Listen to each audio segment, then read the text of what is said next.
Hello and welcome to Lightways at Life Astrologer with me, Anna Isabel. And today we're talking about solar returns and lunar returns with my guest, who is Babs Kirby. And she, as well as Janie Stubbs, have written this wonderful book interpreting solar and lunar returns, a psychological approach. There's the difference. Mm-hmm. So welcome, Babs. Thank you very much. Thank you very much for having me. I love this, and it's such an easy book to read, and for people who are new to lunar returns or solar returns, there's so much here to help them. Mm-hmm. For those who are completely new to the concept, what are solar and lunar returns?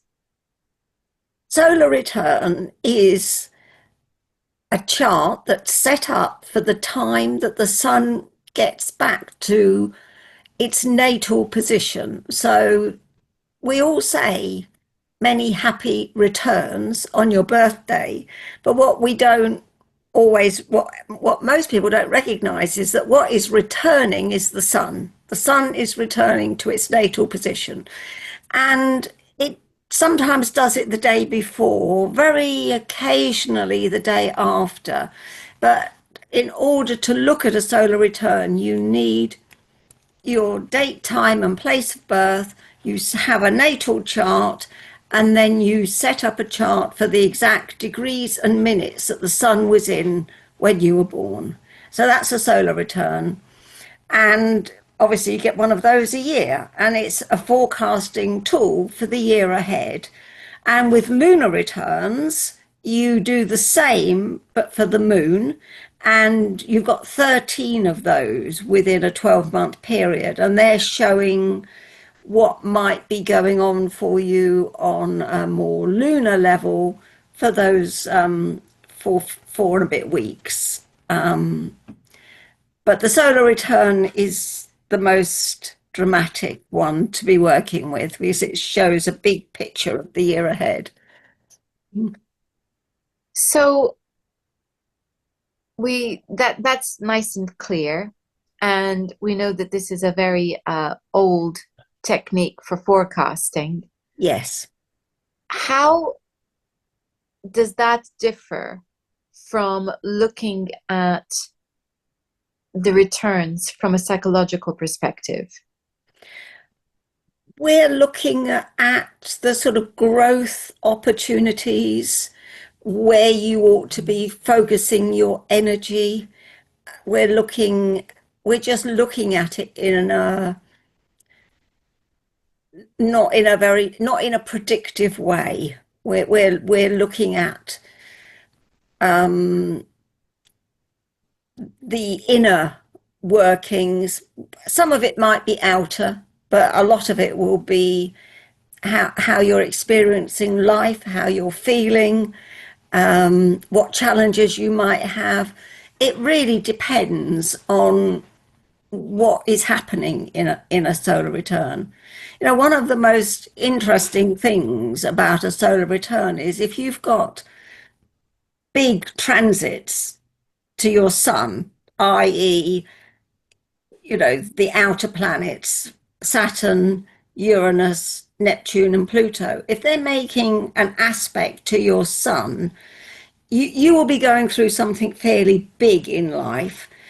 But if you look at it within the solar return, it gives you more information about what areas of life might be being affected. So whereas if you're looking at the natal chart, you can see the house, the area of life that the sun's in ordinarily, but for that particular year, it will be a different focus. And with the slower moving transits, you'll have that transit for more than 1 year. So you'll see how it might develop over the next year, 2 years, as the transit applies, as the transit separates. So it's an extra piece of information that can be really useful. It is, as with so many things, when we're looking at when we're using different techniques, there's always the added nuance, the added Mm. detail that enriches the picture that we're Yes, trying to understand. So, okay, what I like about this is that it's not looking at things as a fait accompli. It's more a question of, okay, so where is my attention being directed at this moment? And yes, how can I best work with this energy? yes, yeah, yeah, very much so. Very much so, yeah, yeah. In fact, I was just talking about this with my partner who, because I wanted to remind myself of what his solar return chart looks like Yes. this year, because of, looking at your book and everything. And I went and I had a look, and his sun is in the 12th house at the moment, Yeah, solar return. yeah, And I looked at it and I thought, oh, that reminds me, I had 2 years running with sun in a solar return with the sun in the 12th. And those were the years in which my interest in developing as a medium really began to take ah, hold. And yeah. I had a fabulous time. In fact, I wouldn't mind doing that again, having that sun in the 12th again. Uh, but we've been noticing how this year he has been almost, he's been having telepathic experiences where he's kind of knowing what I'm thinking before I've said it. Yeah, And also he's been having very strong intuition about things, yeah, which he's always been intuitive, but this is almost uncannily so. So there's something going on where yeah, he is being, that side of him is opening. And I think, and healing, he's always been a very natural healer, yeah. but our dog was not feeling well recently, and he gave him healing. Mm. And he said, unlike other times where he's given healing, this he could actually feel incredible energy coming through. Mm. And our dog responded very dramatically, from Yeah, not wanting to walk and move to suddenly leaping, and I do mean literally leaping into our car as we went to the vet, and thinking, do we need this trip to the vet? yeah. So that's a really good example of the Mm. importance of the houses. Absolutely. And he's having a very positive experience of the sun in the 12th. Um, Often people with the sun in the 12th, it's just a year when they want more space and more downtime and more quietness. I've seen it in the charts of people who've been bereaved and they're processing a lot and they just need that. This, they want peace and quiet, and your partner is channeling, as you say, things that if he were busy he wouldn't be in touch with. He needs the space for that. Well, interestingly, I was bereaved at the time. I had, when it was in the sun was in my 12th. Okay, It was a yeah, well, yeah, which I think led to that opening up. yeah, yeah, absolutely. There's nothing like bereavement for opening up. Because it always, even if you think you've got your belief systems firmly in place, you go through something where you question them and you wonder, and when you lose somebody, yeah, So this is a very good example of the approach of working with something that's there and making the best of it, and looking at it from a psychological perspective, because it's about the personal development, because yeah, we're talking about the sun. and the personal development of the sun. Mm. So I had a question and it's just gone. How irritating. uh, That's a very Neptunian experience, though. Things evaporating. yes, it is. Um, so, okay, so we're looking at that from, I have lost my train of thought. Well, this is Sorry. going to need an edit. No, don't you be sorry. It just happens. No. But Uh, now I once taught a class and we were doing Neptune and we were just all at the end of it completely spaced out. And it just happens. You bring the energy, we're talking about the 12th house, which is a very sort of float, it's Neptune's house, it's and Jupiter's, but it's a very floaty, tricky house. And it was traditionally given a bad reputation, but by, I think, white men. But sorry, edit that. I think the difficult reputation comes from the fact that we are living in a very tangible world, and that house is to do with everything that's intangible. Yes. And so it's very difficult for us to come to grips with it. But Mm. I'm just thinking about this matter of self-development, and I'm thinking about it as maybe the question I want to ask is this: do you feel that really what the chart is doing is bringing to the surface what we are already feeling inclined towards? Yeah, I think so. Although I think sometimes we can be focused or intent on something else, but life will then be pushing us, shoving us, steering us towards um, basically what the chart is saying. And I think if you are looking at the chart, you've got a better chance of cooperating. And I think life goes much better when we cooperate with what's meant rather than try and strike out against it. Um, so, yeah. Um, I think actually that it's also, well, maybe I'm just thinking about the soul and what we are meant to be doing for our own growth and personal uh, yeah. the soul's growth and development, with the sun representing that, because we grow into ourselves, we grow into our sun sign. The sun represents the self and we are growing into it. So Mm, I guess maybe I'm wondering whether what we're looking at is pointers to the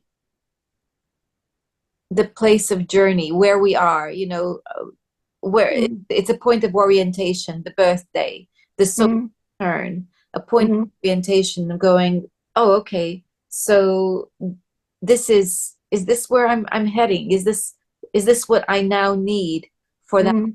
for that next stage of life? That's what I wanted to get at.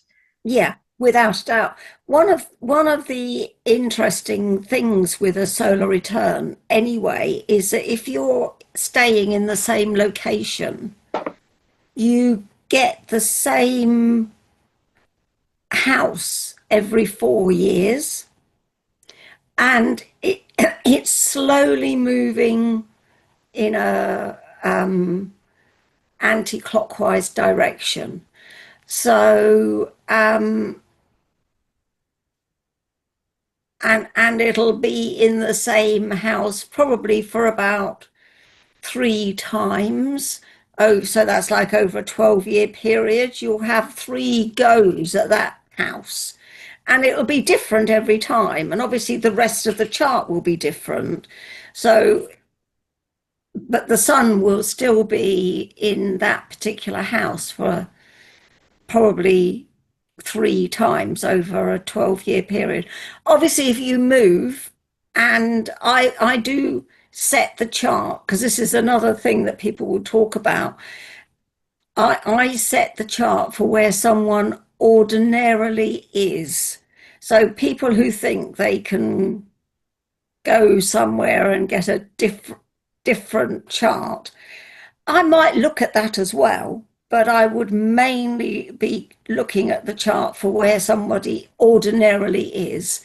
So I don't set it for the birthplace, but I do set it for where someone is based, shall we say. Um, and yeah, many of us do stay in the same place, and that will always apply to um, mundane charts or business charts, because businesses usually keep the same address. So Yeah. that's an interesting fact. Yes, I see the merit of doing it for the place where we spend all of our time, the place where Mm. is there something about intention if we are somewhere else? Would, you know, the intention of being somewhere else for the purpose of having a particular solar return, would that Mm. make any difference? I don't know. I would look at both. When I've been away, not with any intention, just by the by, because I happen to have decided to go somewhere for my birthday, I always just look at them and see which one I think I'm is most significant. And certainly for me, I find it's the one where I ordinarily am that's most significant. But it might be different for other people, and I haven't done a lot of research into that. But if I had a client, then I would, and they were away for their birthday, I would set up both charts and just try to see with them which one speaks the loudest. Um, I feel the same. I I think it is very valid, to consider that the place where you live is more significant. But I feel like that nuance comes in mm, terms of the interplay between the birthplace, the place where we are, and the place that we choose to be. I think mm, that there's something there about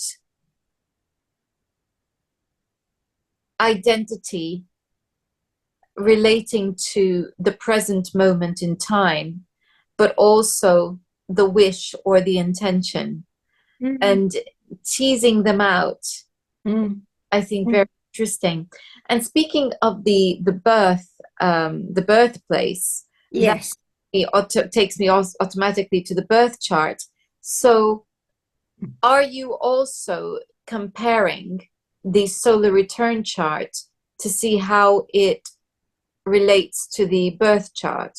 Oh, always, always, always. Yes, yes. Because this is the person, and I always set up when I set up a solar return. I put the solar return chart in the center and then the birth chart around the outside.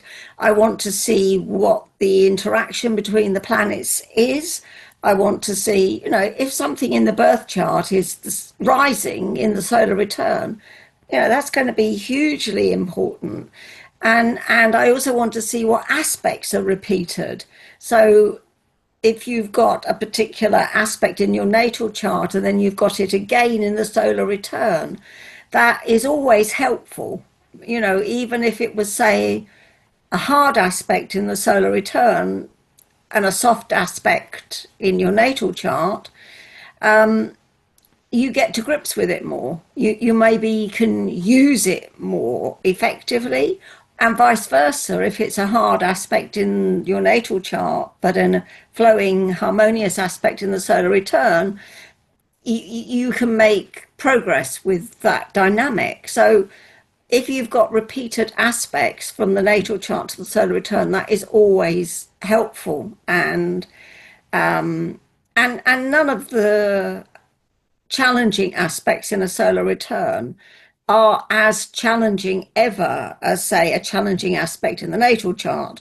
So, a Venus Saturn square natally, you kind of getting to grips with it by your late 20s probably, but it's pretty excruciating when you're younger.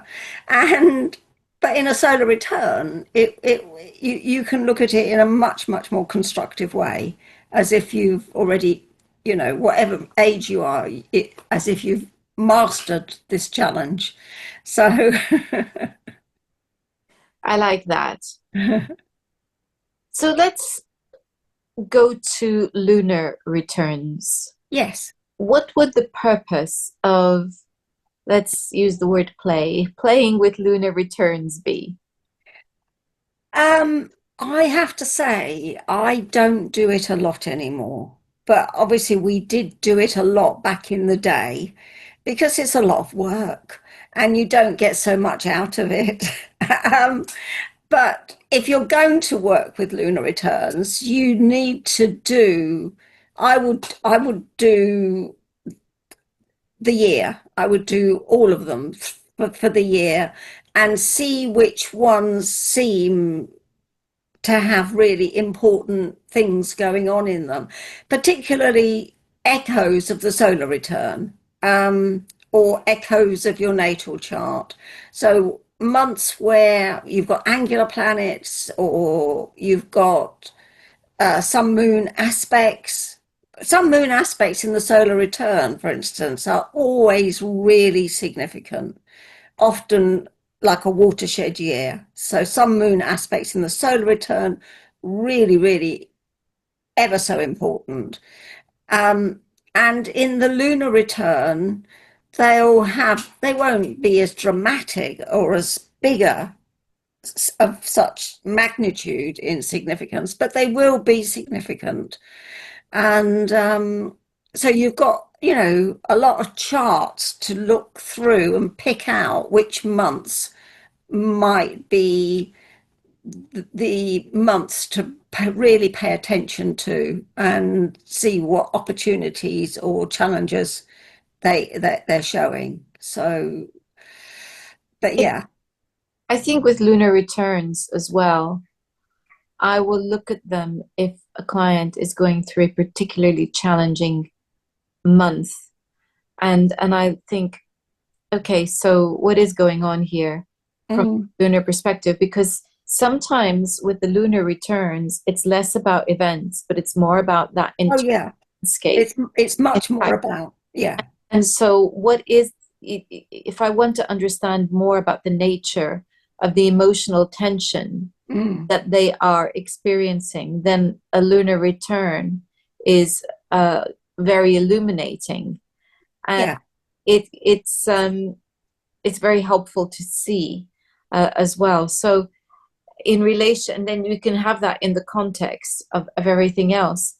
But I want to take you back to where you were talking about a year's worth of lunar returns.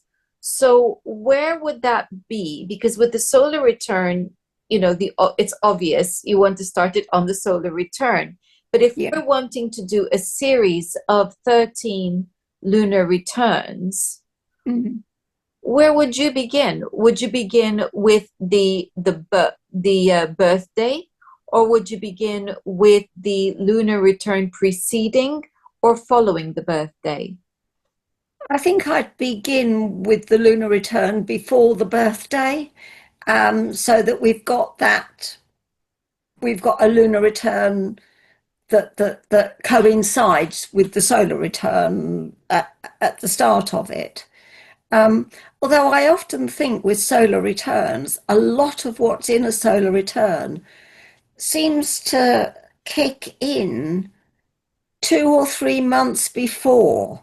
I nobody else seems to ever say this, but that's what I feel, that it starts before, and I don't understand that, but that seems to be my experience. And but normally with a lunar return, I would do it for just before the actual solar return, because most people come for their solar returns rather than 3 months before, and and just run them through the computer. And I probably only print out the ones that that seem to say most to me. But as you say, it's about the lunar experience. It's about your feeling, what nurtures you, what you need to give yourself to nurture yourself. It's on that level. And it could also be that years in which we are going through transits to the moon Mm. are good years to have a sense of the lunar returns. Yeah, Well, so that might be yeah. the time to do that. But I'm just coming back to what you said about feeling, that the solar return is building up about 3 months before, and I would wholeheartedly agree. And I have read this somewhere Oh, at some point, okay. somewhere in the recess of my memory. I know that I have read this, Mm, and it is my experience mm, that mm, I begin to feel it, and I see it with clients where it's mm, about 3 months before mm. already. And I think it makes sense from two perspectives. The first is that in transits, we often feel the energy building up, like the energy of the full moon. We feel it building up. Oh, without a And doubt. on the whole, for instance, if we're looking at transits with a client and we see a transit coming up, they already know it's coming. Whatever we're saying, Oh, they're yeah, already feeling that energy there. yeah. So, and I think, that's a reason. Uh, Mm. and I think also in life, for the most part, with exceptions, things build rather than just happen. Apart from I was Uranus. going to say, you're not being exempt from this. Yeah. And sometimes Mars as well, because, Yes. but even then, I think that Mm. that energy probably builds, but we don't see it building. I think so. But I think you're right. And I think particularly with, say, Pluto transits, people can feel those as much as 5 degrees away, you know, and they'll have dreams of excavating the basement or whatever. But, there'll be signs of this, that there's big stuff to come with a so there's a lot of rumblings that go on beforehand, but they may not have the context until it gets a bit closer. They may not know, and even when it's right on, you may not know what life changes are being demanded of you. You know, I can remember saying, just please tell me, what is it I'm meant to let go of? What am I meant to give up? I'll do it. Anything. I just want to avoid this pain, or I want it to stop now. Yeah, anything. Yeah, yeah, yeah. Yeah, it's yes, that buildup of energy Mm, is definitely there. And I think with the solar returns, it's almost as though we're we're feeling the pull. We mm, don't know why, but we're feeling the pull. And I think it's feeling the pull towards the house that the sun is in, mm, as well as feeling any of the resistance to it, mm, coming from the aspects, or indeed the the stream pulling us in that direction and helping us in that direction. So I think that that's quite an interesting thing. So we have this pull of energy, we can see where we are being, for lack of a better word, but maybe it's quite an appropriate word, led. Yeah. Gee, I find it really interesting where house placements on the solar return echo transits. What do you feel about that? Um, yeah, they do and they don't. They sometimes I think that's what makes the solar return so valuable is that you know sometimes the transits to the sun, for instance, when we find them in other houses to our natal chart in the solar return, they are guiding us towards a different story. And but yeah, or adding a depth or another layer to the story that's unfolding. So I was actually just thinking, um, as an example, what made me think about this was that transiting Jupiter is just about to go into my 11th house. mm, And this is precisely the house where my solar return sun is sitting this year. And I thought, yeah, I can I can see it, I can feel it. And mm, here they are mirroring each other. And it's not the mm, first time I've seen that. And I'm mm. always fascinated when I see those echoes. Yes, yeah, no, I can see that, yeah. And we've got a Sun Jupiter conjunction right now, which is quite amazing. It is, it is. Yeah. So, what would be your, is there a checklist that you would give to beginners working with solar returns as Yes. to what do we look at first, second, third, and so on? Yeah, yeah, yeah. And we do outline that in the book.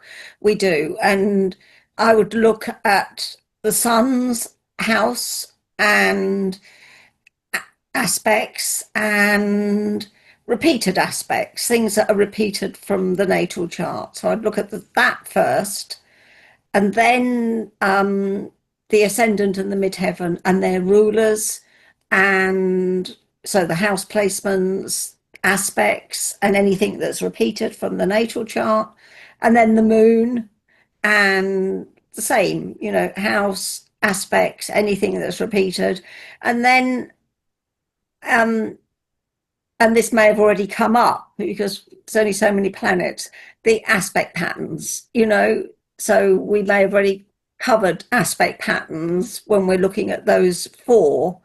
But if we haven't covered them, then definitely looking at the aspect patterns and also looking at all the repeated, any other repeated aspects that are repeated, but also, if a planet in the solar return it is conjunct or opposite or square something in your natal chart, then pay attention to that as well. So there's quite a big checklist to look through and think about and weigh up. And some will shout at you a lot louder than others and to tell more of a story than others. You talking about a story has made me go back to lunar returns and has made me wonder whether, I guess what I'm thinking about is medical astrology and the crisis points, which always involve the moon. And so I'm wondering whether, and that tells a story that Mm, begins with the decumbent chart, and mm, you follow the moon, and you could see her different phases, mm, and that tells you the story of helps you to understand the story of how this is going to progress. Mm. or and for better or for worse. And I'm just wondering whether when we're looking at lunar returns, whether we could take that approach. If we take, so we're looking at the the the one that precedes the solar return as setting up the tone, Mm. and then how the story develops from the internal emotional side in line with the bigger themes of the solar returns, or the year, the solar Mm. year. What would you feel about that? Yeah, definitely. Yeah, you would definitely. And as I say, some of the months may seem much quieter than others, but the months where there are strong aspects or interrelationship between the solar return, the lunar return, the lunar return, the birth chart, they might be the months where it's more significant emotionally, or even externally as well. It's not always inner with the moon, but it usually is more of an inner experience. So, and um, we do some case studies in the book, and we pick out lunar returns there which are particularly significant, more than one for some of the case studies, just one for some of the others. Um, and it's not rocket science to see why those months are significant. And we link it to the events that actually happened and speculate on the experiences. One of them is a case study of someone who was my client. And so I know a lot about what his experiences were, but the others are people that in the public eye that we don't know what they, so we're speculating. Um, but yeah. Well, I love the way that you've set it up. The checklist is there. You have a wonderful array of possibilities where interpretations are concerned, and of course there are the case studies, as you say. So Mm. I think that this is a marvelous book for people to explore solar and lunar returns with. Um, Mm. Here it is, interpreting solar Mm. and lunar returns, a psychological approach. Babs, thank you so much for your time today. Oh, thank you. It's been a pleasure. And yeah, thank you very much indeed. And I'm going to, of course, be putting the link to the book in the description box. But if Yeah. people wanted to find you, how do they do that? Um, my website is babskirby.com. I'll be putting a link to that in the Yeah. description box. And or you can put my email as well, babskirby at gmail.com. I haven't, I'm very bad at my website. I've kind of lost track of how to do things. And so this book isn't on the website yet. And That's I need to deal with that. But we're going on holiday now on Thursday. yeah. And the chance of me sorting that out between like tomorrow is not going to happen. It's not a problem because Yeah. there will be a link to the Wessex Astrologer That's who they need to buy uh, it from. Yeah.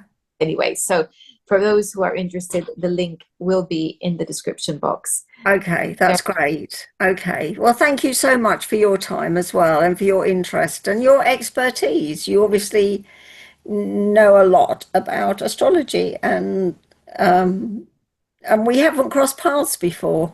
We have not crossed paths before, but yes, that is it's about time. Yeah, yeah, yeah, yeah, yeah, yeah. Did you self-train or did you train with someone?